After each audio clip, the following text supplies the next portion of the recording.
Sorry, I don't love you. Afraid I've grown accustomed to. Cause with you something isn't wrong, something isn't wrong, something isn't right. I wish you could be happy. Hope this is spoiled by the bottle at the pharmacy. Why does it seem like everybody knows everyone but you?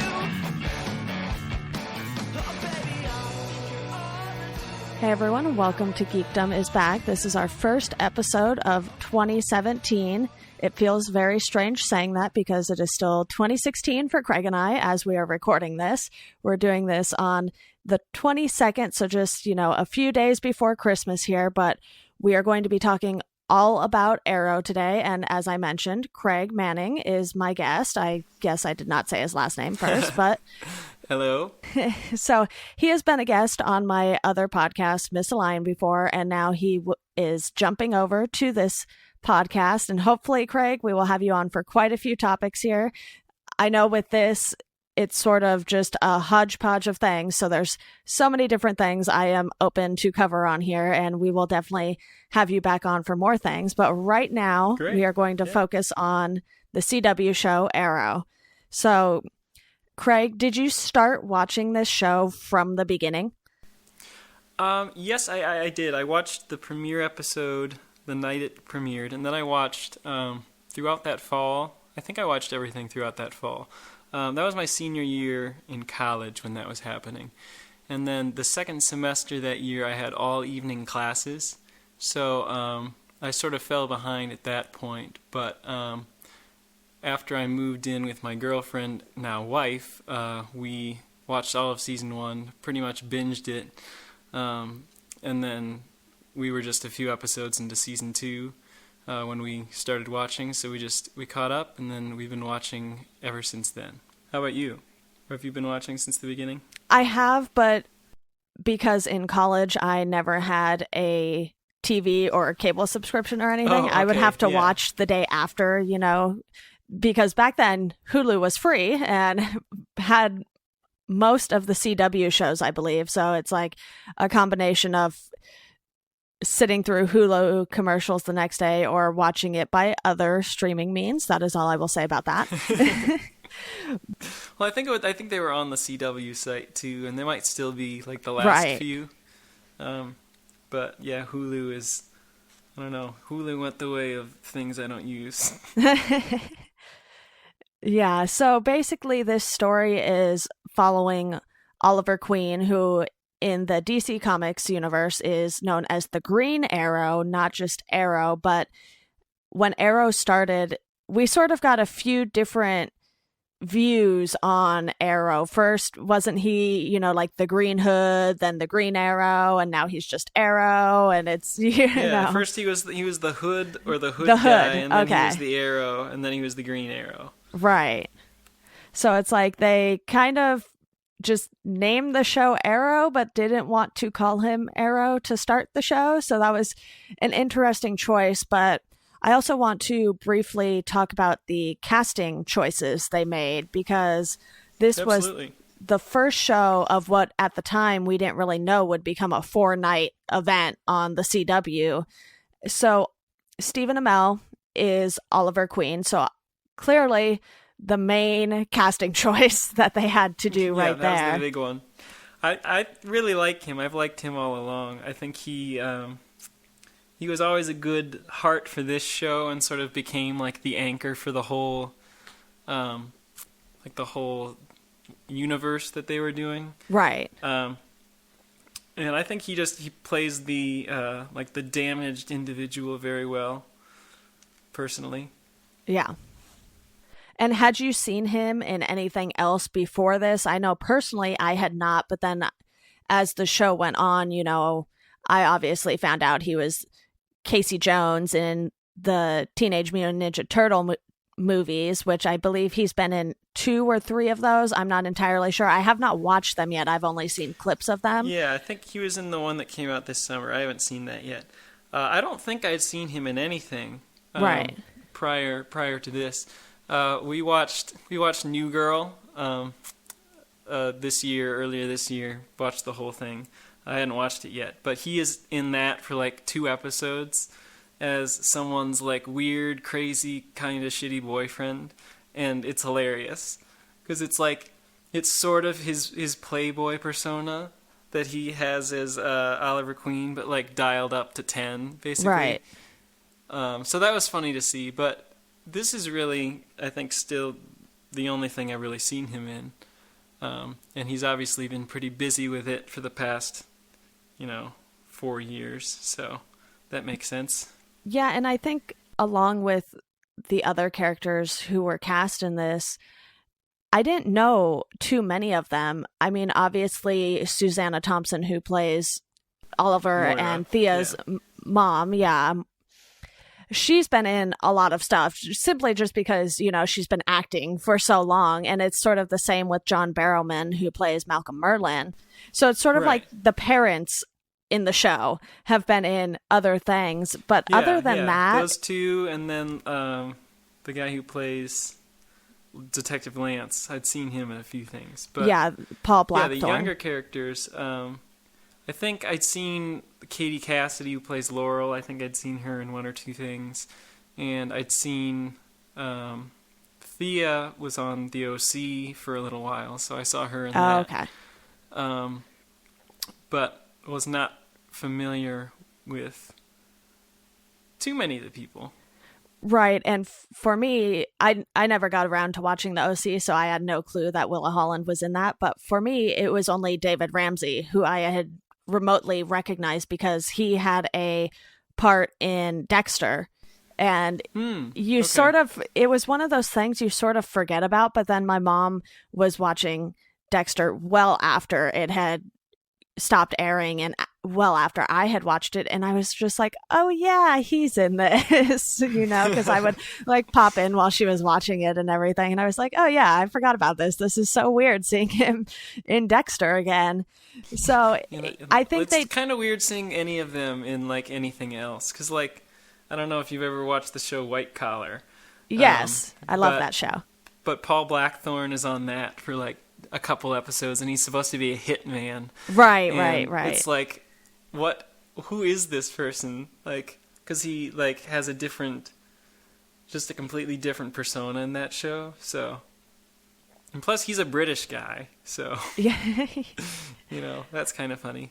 Yeah, and obviously some of the characters have gone and moved on to other shows now. Colin Donnell, who plays Tommy Merlin, he's now in Chicago Med, and in one of the recent episodes of Arrow, when they're having that sort of alternate reality and both parents are still alive and everything like that, Tommy is supposedly alive but working in Chicago, which is something I caught. And if you're not that's someone funny. I didn't know that. If you're not someone who doesn't watch the Chicago shows, it's like you're not going to get that, but it's also kind of a nice little nod to the fact that, they're like, oh yeah, he's just over there. Well, they had a few of those little nods during the crossover. Like there was one in the Legends of Tomorrow episode with Ray's character, because Ray was Superman in one of those, I think it's Superman Returns. Yeah. And he like saw Kara and he was like, hey, that looks like my cousin. Yeah, I caught that too, and I was like, yes, thank you. But at least that was still DC to DC too, which I think almost makes it even weirder when you first see Brandon Routh as Ray Palmer. I'm just like, wait, but he's Superman for a movie.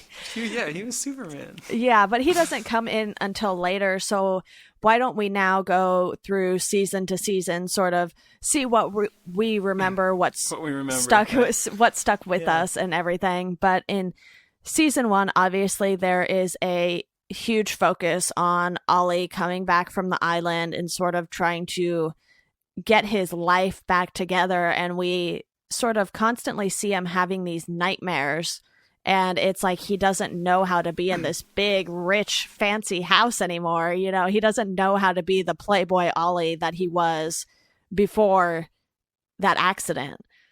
Right, and he's like sleeping next to the like open window when it's raining or something. Right. I remember that scene. That was funny. Plus, also when he becomes the Hood, like the big surprise for me with this was that he was just like willing to kill people. Right. Because in like the first episode alone, he like breaks a few guys' necks, and then he goes and starts shooting people with arrows, and then he like, because most of the superhero movies, like, they're not particularly violent. So, and at this point in time, we didn't have like those Netflix shows like Daredevil or Jessica Jones or Luke Cage, which I think are. I mean, I could only get so far in Daredevil because it was that gruesome and just like it's a little made me a little squeamish. But at that point, this was definitely a more extreme, gritty take on comic book story, which is kind of funny to look back at now because so many other things have been made since. Right, and it's especially odd for the CW because that's sort of like the, hey, family-friendly channel, here's a bunch of teen stars and everything, we're just going to put them all in one show, I mean, here you go. It's sort of completely changed what the CW is doing because it was sort of like where they would put all those teen soap operas like Gossip Girl and One Tree Hill and stuff like that. And then like you also had like Smallville ran for 10 years, but that was sort of a mix between, the teen soap thing and comic books / sci-fi. And then you have Supernatural, which has been on for like 11 or 12 years, and that's genre. Right. But until Arrow, it was sort of like that was sort of the teen channel, and now it has sort of shifted more and more toward genre stuff, which is interesting, and obviously because they have 4 DC shows on there now. Like that's a big part of what they're doing. But right. They also have they're still doing Supernatural, and they have Frequency now, which I haven't seen the show, but I saw the movie it was based on, and that's pretty pulpy. So it's definitely interesting how it's sort of changed that network. Yeah, definitely. And this first season sort of revolves around a section of the city called the Glades. And it's basically a very poor section of the city. So you have, Oliver Queen as this rich kid who was supposed to be dead for 5 years, comes back, and now, despite the fact that he is flat out killing people, he wants to help people at the same time. So it's like you have these two sides kind of tugging at each other.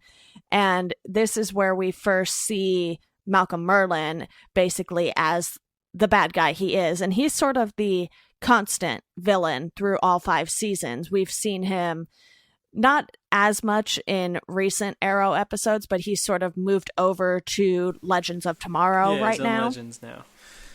So he's sort of that constant, even though we do have these seasons that focus solely on, one big bad, so to speak. But for this, it's Merlyn. That's how it starts out. And you have Diggle, who's supposed to be Oliver's bodyguard, which, as we know, that turns out to be completely unnecessary and pointless, but it sort of gets Diggle onto the team. And then we have Felicity Smoke, who is working at Queen Consolidated, which Queen Consolidated it is no more, but it does not exist anymore. Yeah, so basically I don't know what it's supposed to be called now. It was Palmer Tech, and then now I have no idea. Right, yeah. But she basically is the sitting in the basement tech girl who then sort of moves up the company as she gets more involved with the Hood and the Arrow and being a part of that team. And then we have Laura Lance, who Ollie was dating at the time of the boating trip, but then was cheating on her with her sister. And so that's like the epitome of rich boy Ollie right there. Yeah, that's pretty unforgivable right there. Right. And then we have her sister who is presumed dead, Sarah. And as we find out later, obviously, she too somehow managed to survive. Yes. The sister who they recast, though. Did you know that? in the first episode where they show the ship going under. It's a different person. It's not Katie Lotz.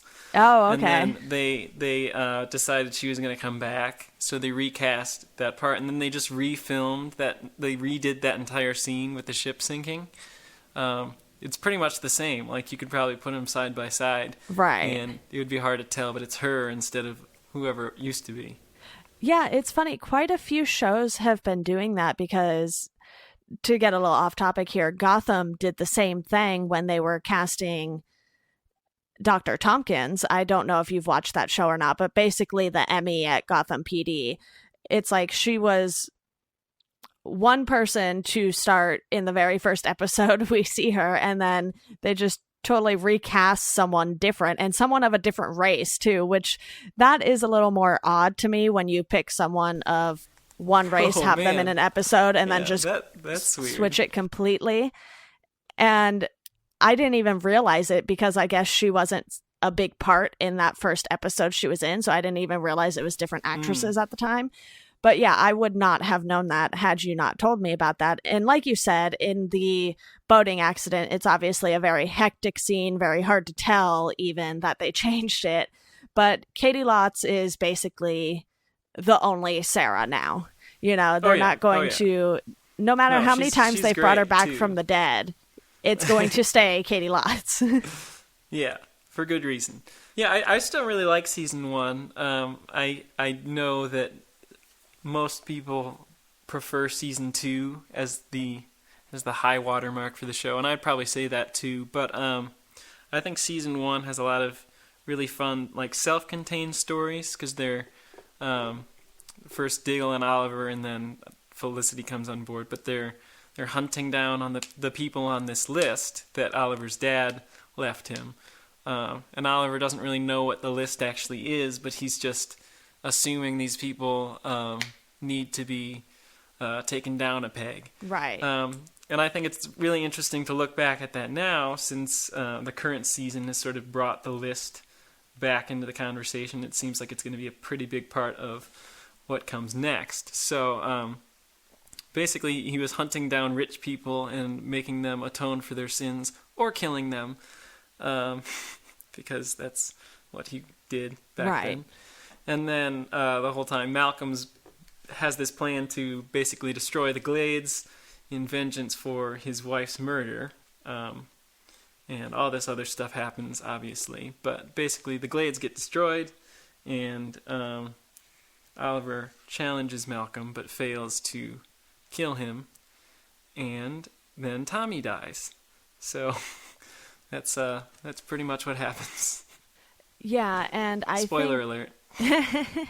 And I think this first season does a good job of setting up a lot of these characters, and while they're not quite to the point that we see them in later seasons, you know, obviously Thea is more, you know, running the club and everything for a while there before she really becomes Speedy and joins the team. Right. And well, everything. Even before that, she's sort of bratty, misbehaving teenager. Right. I think her running the club was actually mostly season 2. So yeah, I actually did not like her very much in season 1. I thought she was kind of annoying, and not very well developed either. But she's become definitely one of the stronger characters on the show, I think. Yeah, and basically this first season seems to really be setting up not only Oliver, but Merlin more so than anyone else, because he's sort of his main focus aside from the names in the little black book and everything. And obviously, as time goes on, Merlin always finds a way to do something that is basically just very Merlin-like at this point. So it's like every season he just does something else to piss everyone off, basically. But I think the most powerful moment for this probably was, you know, Oliver coming home. Laurel and Tommy are dating because, you know, they both thought he was dead. And then you have Tommy's tragic death in the Glades when everything sort of gets out of hand. And I think that sort of helps set up some of these changes that come in season 2. because then in season 2, Ollie decides he's going to stop killing the people. He'll still shoot them with arrows. It just won't kill them. And hurt them very badly. Right. And then season 2 is when we get Slade Wilson, who I think they did a fantastic job with this character. Oh yeah. Manny Bennett was terrific. I think that's still the best casting they've had. And right. I think that's part of the reason that the later seasons are not as well reviewed, is because they got such a great villain for season 2. Yeah. And then have sort of struggled to live up to that. Right. And what do you think about the flashback aspect of the show? I know a lot of people got really tired of it because, it was still happening 4 seasons later, and it's like, all right, could we have just gotten through all the flashbacks in season 1 or 2 and sort of moved on from them? I'm very split on the flashbacks. I like them in season 1 and 2. I think they're pretty well built into the story, because Manny Bennett actually he was in season 1 in the flashbacks. Right. And it was him and Oliver and Shadow who they met on the island. And I liked those 2 seasons. I think they mirrored the what was going on in the present pretty well, and also sort of did a good job of telling the origin story without making the entire show the origin story. Right. If that makes sense? Yeah.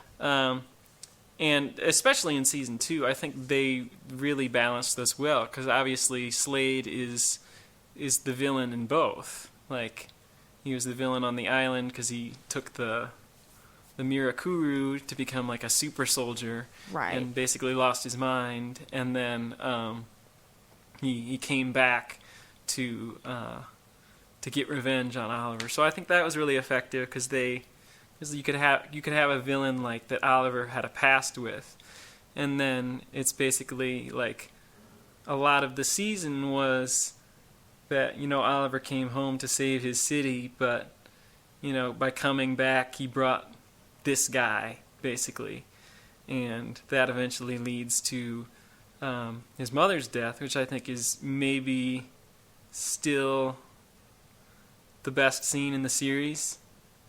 Like, just right. Both from an emotional standpoint and from, like, I did not see that coming at all. It was definitely, they pulled off the twist well, I think, with that. So I think the emotional stakes in this season were good. I think there were definitely, there was definitely a greater sense of danger. And even though it was sort of less realistic than the first season, I guess, because you had, like, these super soldiers that were on this serum from the Japanese in World War II. I think they still did a good job of grounding it in realism, which is something that, as we will get to, I think they've struggled with in later seasons.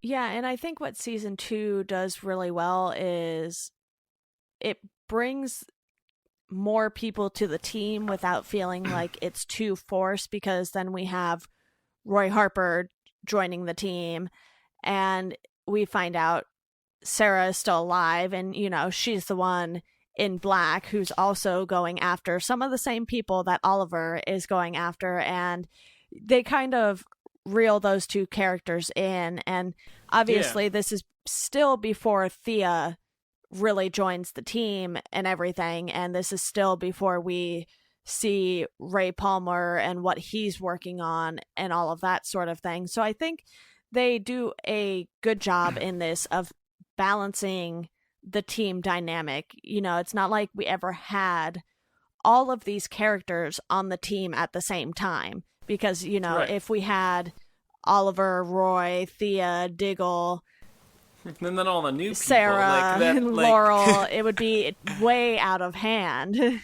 And like you said, yes, all of the new people in season 5, it's just like that would be way too much at once, and way too many different heroes to keep track of, or vigilantes, if you want to still call them that. Yeah. I liked the Sarah storyline in this season a lot. I think bringing her back and having her and Oliver be involved again was sort of a good way to, like, create more of like deserved tension between Oliver and Laurel, I guess. Like, there's this really great scene in the season where Oliver shows up to dinner at Laurel's apartment with Sarah, and then Laurel freaks out, and then like she storms out, and Oliver like goes after her and like basically gives her like a pull your shit together speech, and that's one of Stephen Amell's best moments in the show. I think he usually does sort of the more like brutal, like tough love kind of thing, but I think he does the emotional scenes really well, which is why he's probably still my favorite of the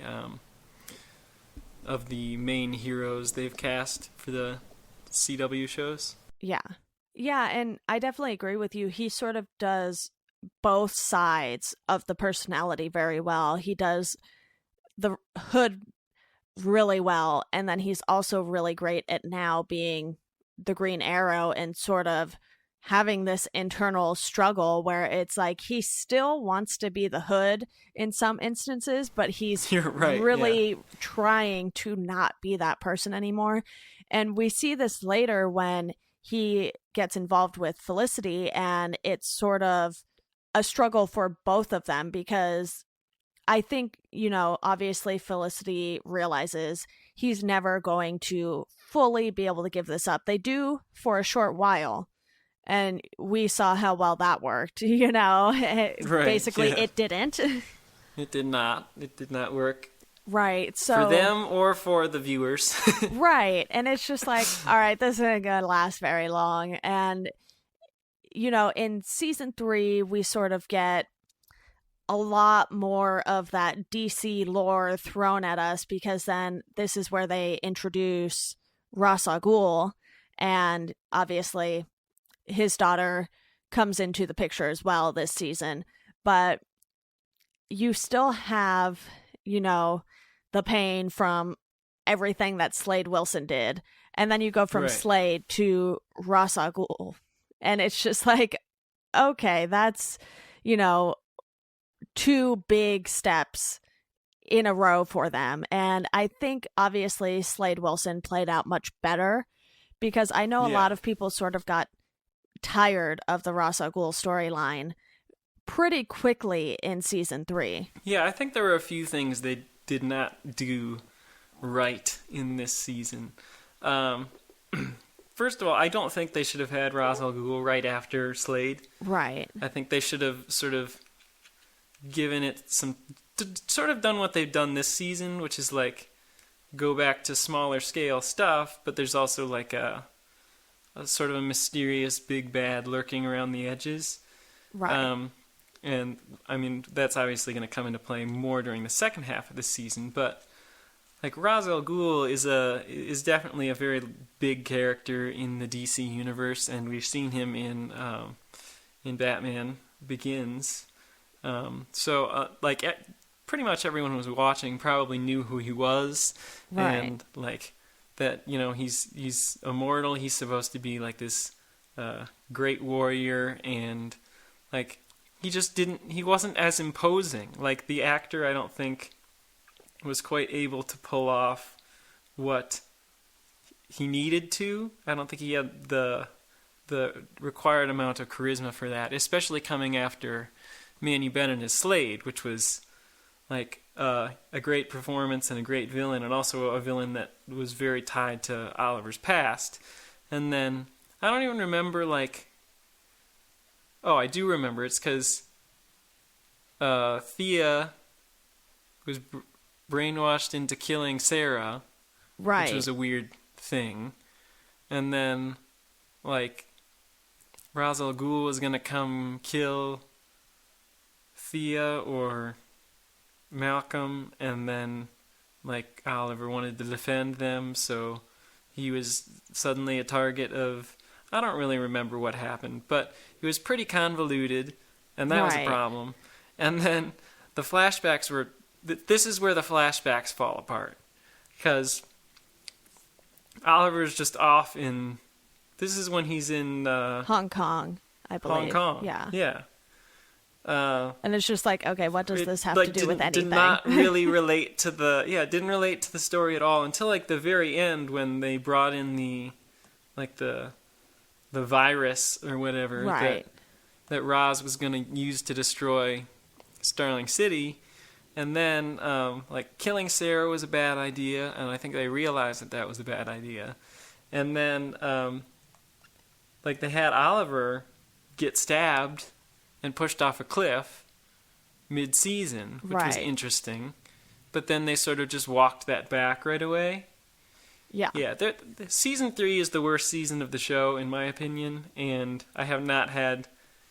I think I've watched season 1 maybe 3 times and season 2 twice, and I have not felt the desire to rewatch season 3 at all. Yeah, and I think the main parts of season 3 that worked out well, obviously Ray Palmer buying Queen Consolidated and it being renamed Palmer Technologies, so then that sort of gives Felicity her new role there and her access to this technology that can benefit the team and everything. So I think some of the best parts of this season had absolutely nothing to do with the villain, because no, then the best parts were it was Ray and then like John Roy having a kid, yeah, because Thea was learning how to fight for Malcolm in this season, and then she became a player, right? And then Roy basically.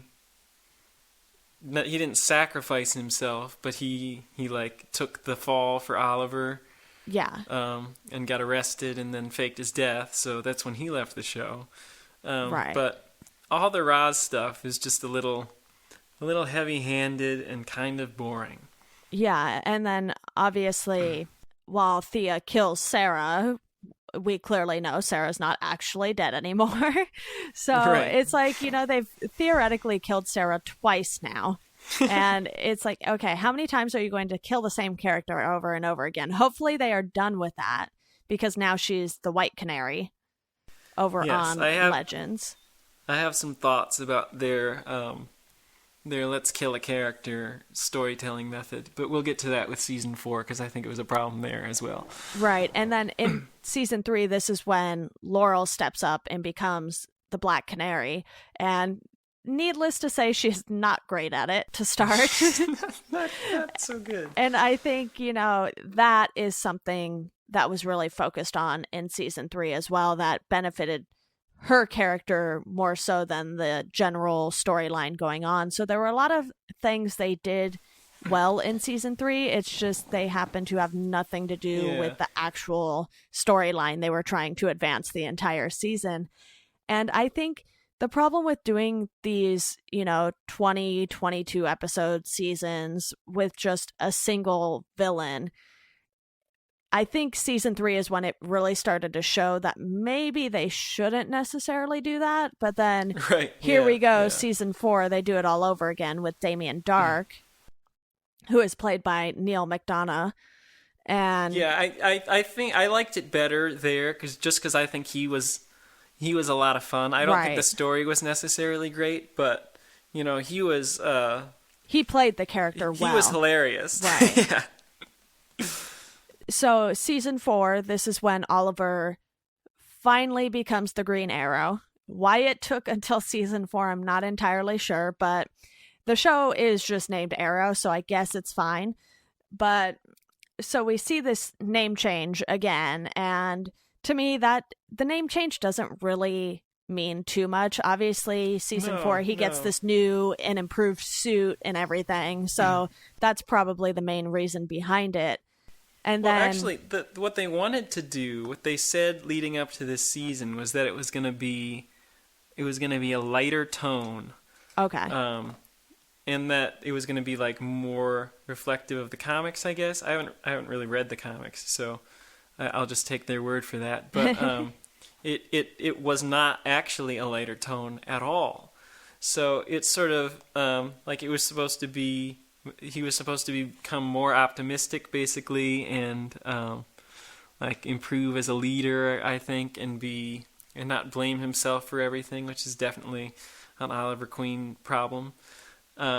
but it's that none of that really happened. It wasn't like it wasn't a dark season. Right. So I don't know if they just decided that they didn't like that idea, or if they just tried to do it and did it really badly. But yeah, I don't think the name change really meant anything in the grand scheme of things. Right. And season 4, we have our second Lazarus Pit struggle here, because Thea has an encounter with it at some point too. So we've had both Sarah and Thea sort of brought back to life by the Lazarus Pit, and I think they sort of did away with Thea's bloodlust pretty quickly, I guess you could say. Yeah. Because it's like... It wasn't really a problem. Yeah, it was like so intense, and now it's like a non-factor in season 5. And it's been a non-factor for quite a while, if I'm remembering correctly. But yeah, I had completely forgotten about that, so... Yeah, so it's sort of like... I mean, I think I would definitely agree that season 3 is the low point of this show so far. And season 4, it's like right above it, but it was still a season that had a lot of problems. The sole reason I would say that season 4 is better than season 3 is that Neil McDonough as Damien Dark is a better villain right. than Matt Nable as Ra's al Ghul. That's pretty much the only reason. Everything else about this season was like, there was some stuff I thought was done well. I liked that they brought back Diggle's brother and had sort of gave him more to do, because he didn't have much to do in season 3. Diggle didn't. Right. And then they eventually broke up Oliver and Felicity, which I think was probably for the best. But like the whole, first of all, the like nuclear bomb threat, right, was, I think, a little too big for a show like this. Like, it just wasn't very compelling. Like, I think the smaller scale stuff is more interesting, which is why I liked the like Slade wanting revenge on Oliver thing right. a lot.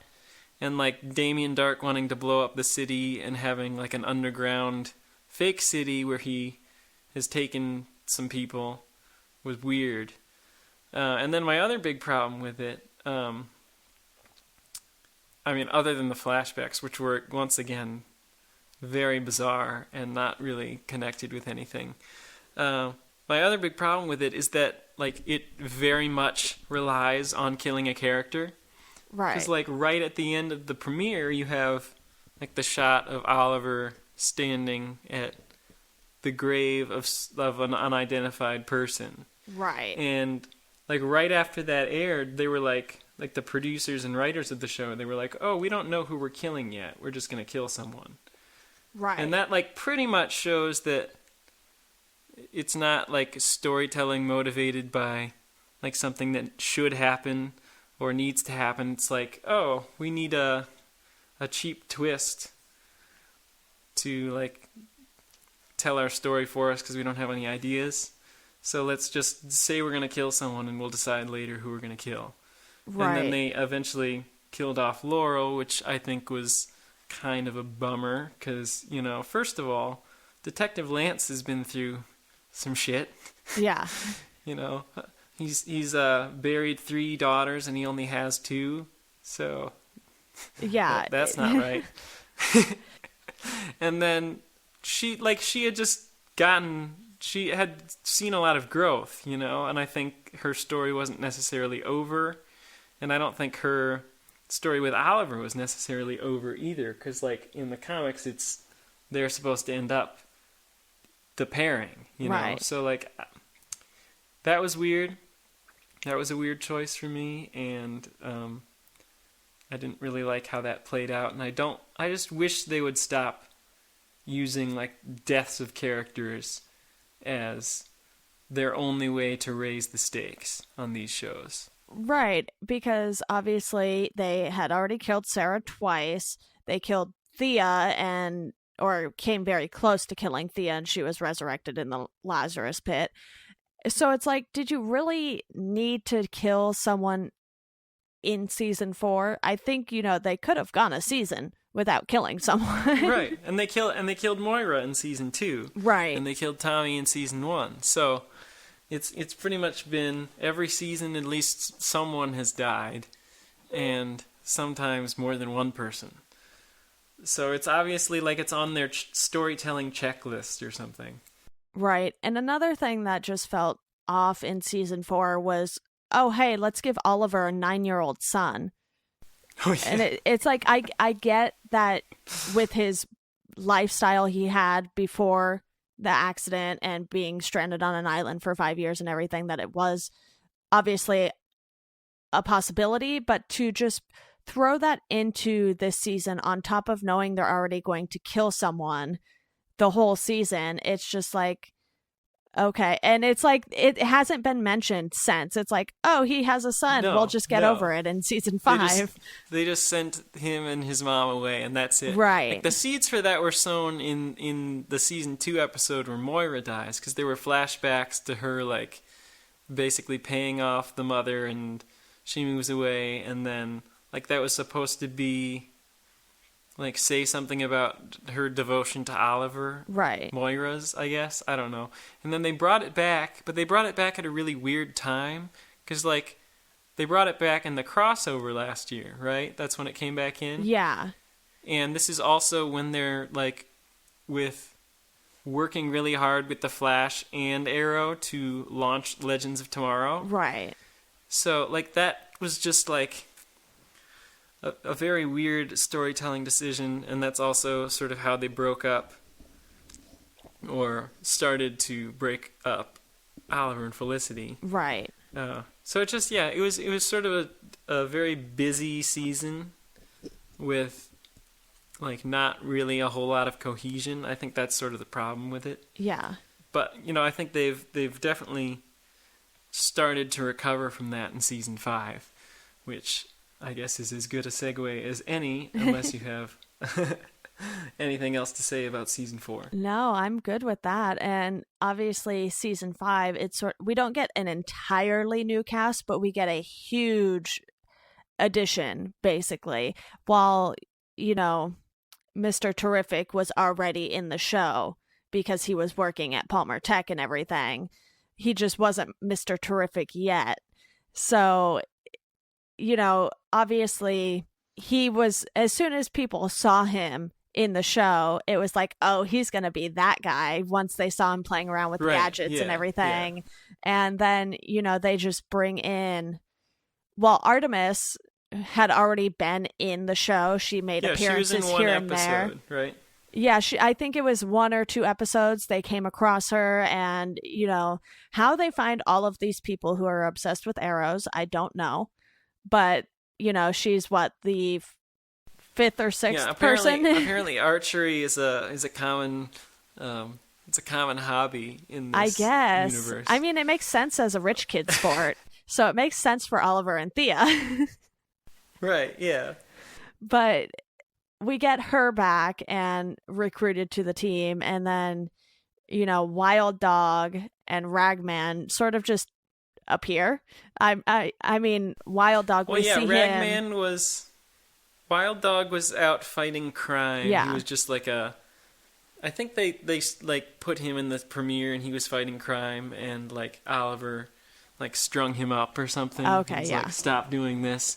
And then Ragman was connected somehow to the bombing. The city that Felicity accidentally nuked in season 4. Right. Because that happened. I keep forgetting that happened. It seems like it should be a much bigger deal than it is. Yeah, and it's like they brought it up in season 5 once she realized where Ragman was from, and obviously the rags are what saved his life. So that sort of is how that ties in. But it just, I don't want to say it felt forced, but that whole situation became very awkward very quickly, and it felt like they didn't really know how to handle it, and now it's again a non-factor.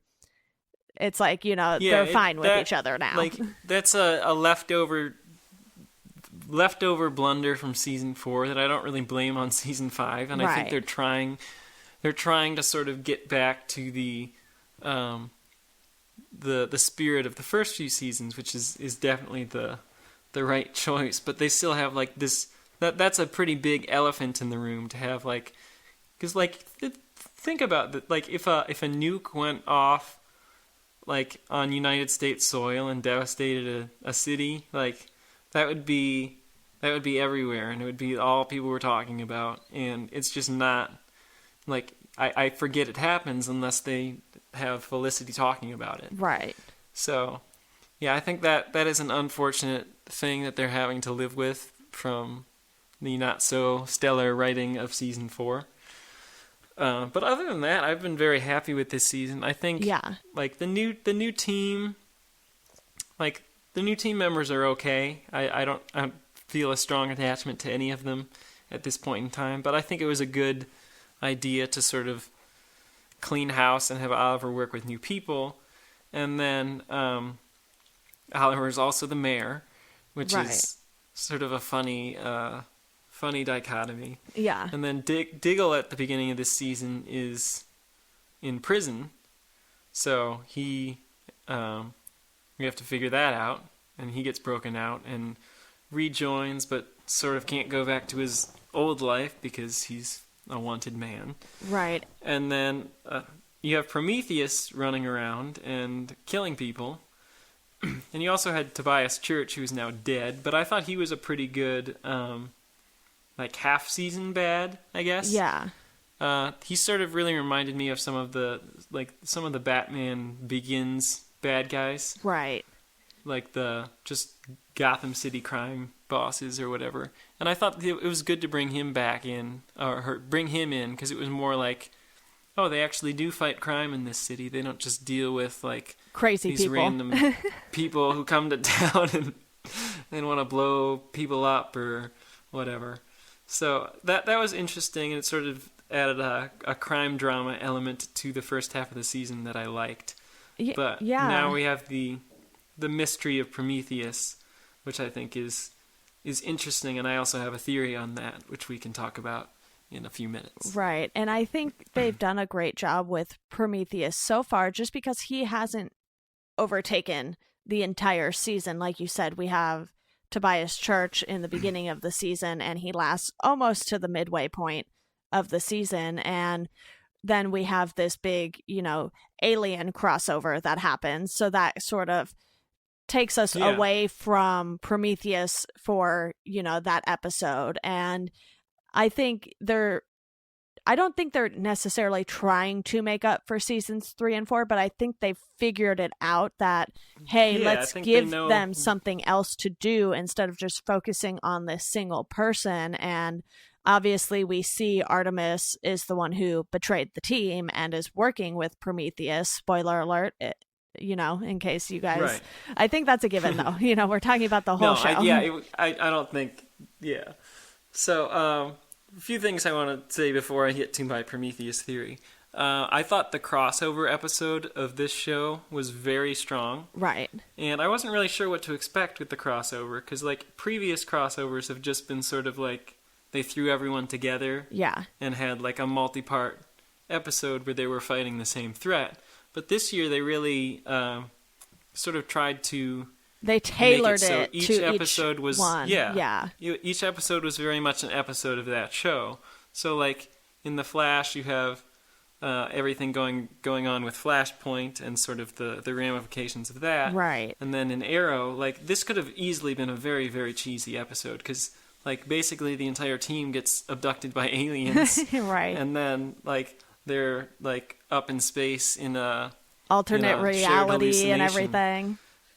Yeah, and this was the 100th episode, but I think it's maybe not... I think my favorite seasons of the show are probably a few of the ones in season 2. Right. But this one was definitely up there, I think, with the best the show has done, because it sort of...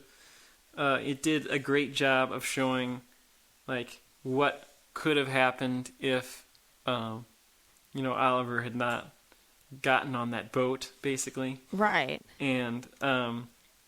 just having the parents back was really effective, and then having this struggle with Thea and Oliver, and they're like, should we even go back, or like, is this better than what our real life is, basically? Yeah. Once they realize it's a hallucination. So Right.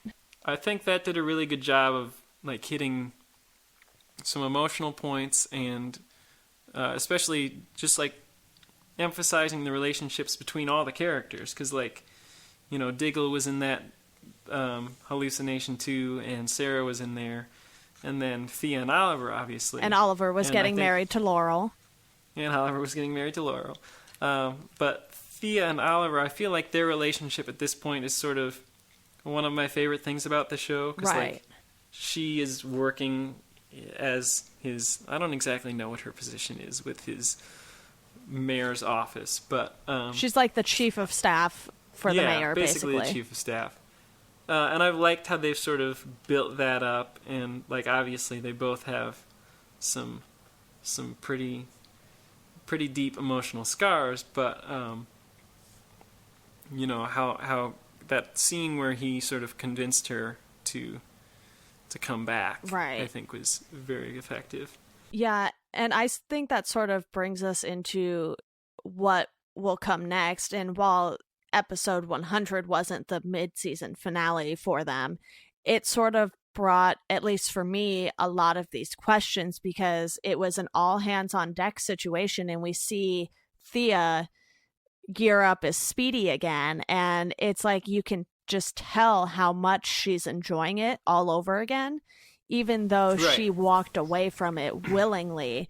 So for me, it's like, okay, are we going to see her back in the second half of the season? I know we didn't for the mid-season finale, which is when we had the big Prometheus episode, basically, to close out the season. And I think, obviously, maybe the fact that Artemis betrayed the team, and so they're down a person already. Yeah, I think she will come back. Yeah. And I think, because like this past episode, you know, Artemis betrayed them, and then Oliver got tricked into murdering Felicity's boyfriend by Right. Prometheus. So he's like right now arguably at a lower point than he's been at any point throughout the series, except for maybe after when his mom got killed in front of him. So Yeah. like I think she will come back and sort of be a key part of fighting Prometheus, who I have a theory is actually the other child of Ra's al Ghul, Okay. and is a woman, Interesting. and I think it's the reporter that Oliver is currently dating. That's my theory, anyway. That would definitely be interesting if that's how that played out, especially when we saw Oliver go over to her place late that Right one after. night. Yeah. Yeah. And, you know, it's like she kind of wants, it's almost like she wants to see if he's going to open up to her, and if he's going to say something about also being the Green Arrow or something like that. It's like she's kind of giving him these little moments where he can talk to her, and he's choosing not to. So he's still kind of keeping his guard up, but that's definitely an interesting theory. Right. And I'm totally blanking on his daughter's names, the Ra's al Ghul's daughter's names right now. I know one. I think it's Talia. Yeah. Right? Talia al Ghul. The one we've seen is Nyssa. But Okay, there we go. She's not going to come back. Yeah. So it would be another one, and Talia is the one that was in the Batman movies, Right. and that this is sort of the storyline that happened there. So I wouldn't be surprised if that happens. I also wouldn't be surprised if it's someone we haven't seen. But I think I forget what her actual name is, but I feel like the girl that Oliver is dating has secrets that we don't know about yet. Definitely. And what's interesting about that is, you know, they are sort of leading us to believe it's the son of someone he killed from the names in the book. When he was using the list. Right. So that will be interesting, because obviously I highly doubt Oliver's dad had Ra's al Ghul in that book, you know? So No, but Oliver did kill Ra's al Ghul. Right. So, you know, if they might be barking up the wrong tree with the list right now. I don't think that this guy or girl, who is Prometheus, is who they thought it was in that episode. Right. I think that was sort of supposed to be a red herring to lure Oliver to this building where, like, Prometheus had basically laid this trap and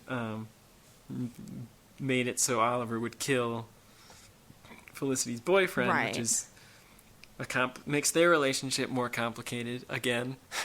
So, yeah, I think they set up a lot of interesting questions for the back half of this season. I think the last 2 episodes before the break were the strongest of the season so far, and I think it's been a very strong season so far. But these are my favorite episodes, these 2, since the end of the 2nd season. Yeah. So I definitely have high hopes. I think right now this is the strongest of the CW superhero shows again. I think for a while it wasn't. Right. I think 2 seasons ago it was The Flash, and I think last season it was Supergirl. So I think I'm definitely on board again. I didn't stop watching, but following the Arrow threads on Chorus.fm and Absolute Punk, it definitely seemed like a lot of people were disenchanted with it and were either giving up or not watching on a week-to-week basis and just catching up after the fact. So I'm happy to see that it's sort of back to its strengths, and yeah, I'm excited to see what comes next. Yeah, and before we wrap this up, what do you think about all of the Russia flashbacks this season? I mean, to me, I don't know if they will end up tying in with Prometheus or anything like that, but the flashbacks, at least there haven't been nearly as many of them, it seems, as there were in, season 3, really. Because to me, these ones aren't really relating to too much yet, but I get a feeling that they're going to be going somewhere at some point. Yeah, I agree. Well, this will probably be the last season of flashbacks. 'Cause yeah. Each one we've done a year so far. Right. And we're in year 5. And I think they have announced that only too. on the island, quote unquote, for 5 years. So, yeah, I mean, personally, I've been waiting to see the Bratva stuff since season 1, when it was revealed that he was a Bratva captain, because I just thought that was really kind of funny and interesting. Yeah. And I also like Anatoly, who we saw previously in season 2 for a little bit. So the flashbacks so far for me have been, there haven't been that many, which has been good. I think keeping them short and few and far between has helped the show stay focused on telling interesting stories in the present. But I've definitely been interested so far. I think they've tied them in about as well as they could, sort of with like Oliver training his team while he's like the flashbacks are telling how he got into the Bratva. Right. I thought that was pretty well done. And I don't really know much about Konstantin Kovar yet, I guess. We saw him, once? Yeah. Once or twice. So I don't know how that's going to go, but they have not detracted from the show for me this year. Right. And last year and the previous year, they definitely did. So. Yeah, and I think, like I said, obviously, you and I are both sort of expecting Thea to come back, but is there anything else you're really expecting to happen the second half of the season other than finding out who Prometheus is and sort of wrapping up these Russian flashbacks that we're having? Yeah, I mean, the other big thing is that, Diggle got captured in the last episode. Right. So we have to deal with that. Other than that, I don't really know what they're gonna do. I would love to see Slade come back at some point. Yeah. But I don't know if that will happen. Right. And I know I briefly said I also want to talk about Flashpoint from obviously The Flash and how that sort of affected this show. And prior to season 5, Diggle had baby Sarah. Now he has a baby boy. And right. While that's not, a huge impact on the story, it's obviously a huge impact on Diggle and Lila. And, in the crossover event, Diggle finds out he had a daughter before, and he doesn't take it very well. No, he does not take well to that news. And I think, you know, in Arrow, as far as we know, that's really the only thing that's changed. I don't know, you know, if we'll find out about anything else down the line. And obviously, a character we forgot to mention is Felicity's mom, who was a big part of season 4. And it's like they just don't really mention her anymore. So it's like they've sort of done some odd things with the characters. Well, they mentioned her maybe once because, you know, Lance came back and he's drinking again. Yeah. And I think he mentioned that they separated. Right. And I feel like she must have just gotten cast in something else and is busy and can't be on the show right now. I don't know. Yeah, it was very abrupt. I haven't really thought about it because I wasn't particularly interested in their storyline, I guess. Right. So, yeah, I don't know if there's anything there. I wouldn't be surprised if 1 or 2 more Flashpoint things come in. Yeah. But I also wouldn't be surprised if they don't, because I don't know how much like they want to bring in something that's happened on another show and make it like an issue for this one. And I think they've been definitely trying to keep them separate mostly. Yeah. Even with the crossover, like as much as they could, like you could watch just one of those episodes and probably still know mostly what was going on. Right. So, yeah, I think the back half will definitely be focused very much on like unraveling the mystery of who Prometheus is, and I wouldn't be surprised if they go back to the list a little more. And I think Oliver will question his kill or no kill rule, because he sort of went back to killing people at the beginning of this season, and he's sort of been more in a gray area. Right. And he killed Damien Dark at the end of season 4. And that's really sort of what started it all over again. Yeah, because it was basically like, if I had killed this guy when we captured him, Laura wouldn't have died, and that city wouldn't have gotten nuked. And right. I mean, you got like it really is more efficient. True. But yeah, you know, you got the moral thing, and I think that'll be discussed again. And I feel like there's going to be something with Lance, because like, you know, you had a mention a few weeks ago, like Lance was waking up with these throwing stars and whatnot. The throwing stars, yeah. So I feel like he ties in somehow in him not being Prometheus, but somehow being either a pawn or an unwilling partner or something like that. Right. So I think we'll see more of him. I don't know if he was in the last 2 episodes. I don't think so.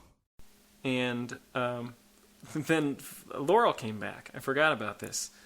Right. At the very end of the mid-season finale, and I have no idea what's going on there. I think maybe it's Earth 2 Laurel, who we've seen in the Flash. So yeah, I know obviously they sort of want to keep Katie Cassidy around, but I know she's been off filming other stuff, which might not necessarily be why they killed her. It just probably helped a lot with her schedule. Right. Well, I think she is contracted across all 4 shows. Right. Just like Wentworth Miller, who plays Captain Cold, I think he is contracted over all 4 shows as well, but we've only seen each of them in like 1 or 2 episodes this season. So I think I don't really have any good theories about that, about Laurel coming back, and I'll be interested to see how that plays out. But I'm honestly more interested in the Prometheus stuff right now, and I think that'll be the main focus. Yeah, definitely. And I think, you know, like I said, they've been doing a much better job balancing the characters' own storylines and Prometheus, and it's like they're sort of putting more into the season instead of focusing on a single villain the entire time. And obviously, you know, having someone betray the team for what is essentially the first time, obviously they had planted Captain Lance for the Damien Dark thing because, you know, Dark was threatening to kill Laurel and all of this stuff, which he went and did anyway. So we also had, you know, Diggle and his brother in season 4, which I think was probably the strongest character, like single character aspect for the team. Was the relationship between Diggle and his brother, and then eventually killing his brother because he knows his brother won't change. So, you know, we have all of these things that have happened to these characters in previous seasons, and it's like this season they're sort of figuring out how to best focus on each character and their personal lives and this sort of thing. And we're especially seeing that with Felicity now that Oliver unintentionally killed her boyfriend. So it'll be interesting to see how that relationship too plays out between Oliver and Felicity, because it was sort of already strained when they split up, and now it's sort of been getting better, and then now, you know, it's like everything's falling apart again. Yeah, and it didn't look like she was going to blame him outright, but I feel like it will still have lasting ramifications on both their work relationship and their personal relationship. Yeah, and I just hope it doesn't go the way of like season 3 where they just made Felicity cry all the time. Right, and I'm hoping they handle it better than they've handled Ragman and Felicity, because obviously Felicity like dropped a bomb and basically killed his entire family. And it's like, all right, you said it, I said it, we're cool, this sort of thing. And it's like that only played out for an episode or two. So obviously with the relationship that Oliver and Felicity have had, I'm hoping they make something more out of that. Yeah, I'd agree. I hope so too. I think that'll be sort of a complicated part of the story that they try to tell. So I just hope they keep it. They've done a good job of keeping it character focused so far this season. Yeah. And I hope they keep doing it. I think Prometheus is effective largely because we haven't seen him or her very much yet. Right. It sort of like reminds me a little bit of the Joker in The Dark Knight, where like the first half he's maybe on screen for, I don't know, 25 minutes, and sort of creates a horrifying presence just because like it's more unpredictable that way. Right. And after like a few seasons of the villain being very, very much a focus, I think that's sort of a good way to change things up. Yeah.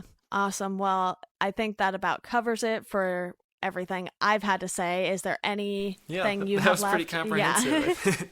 Yeah. No, I think I've said my piece. Awesome. Well, thank you so much for coming on. I know you and I both have a few other topics in mind since we have quite a few shows in common, and especially music. I know I haven't covered pretty much any music so far on this podcast, so I'm sure we will definitely plan something out there. But again, thank you for coming on, and I definitely look forward to doing some future episodes with you. Yeah, me too. It's fun. Awesome. All right. Happy holidays. Yes, even though this will air after the holidays, we hope you enjoyed the holidays. Hopefully you guys are enjoying the beginning of 2017. That still sounds so weird to say. But as always, you guys, thank you for listening, and we hope you enjoy the rest of your day.